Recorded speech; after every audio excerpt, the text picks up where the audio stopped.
My son was taken. You need to stop this. You need to go home. We're doing what we have to find my son. Debuting on November 15th on Starz after having already premiered in the UK last month, the limited series The Missing will break your heart. The 8 episodes chronicle an almost broken man of a father who obsessively goes in search of his 5-year-old son who disappeared almost a decade beforehand.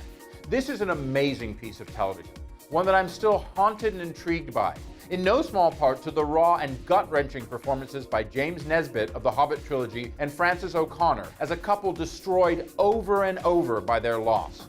A thriller of the deepest guilt and the deadliest pursuit, the Starz and BBC co-production moves sharply between the seemingly bleak present of 2014 and the harrowing past of 2006, when a family vacation in France turned into every parent's nightmare.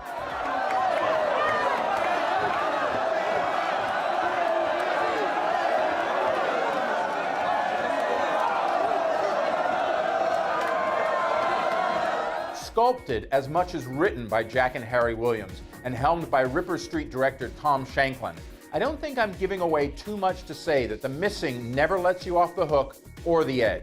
Now, I usually hate it when critics use terms like honest or brave to describe pain and actors playing flawed people. So let me just say that this series reached out and struck fear in me.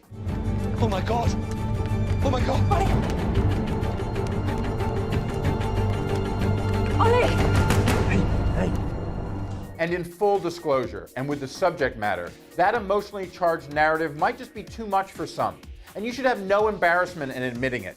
But watching The Missing, there were many times when I wanted to look away, turn it off, but I couldn't, because it held me despite the fear it evoked. Relentless, with hopes raised and smashed so many times you wonder what's the point. But the point, as one character says early on in the show, is that life goes on.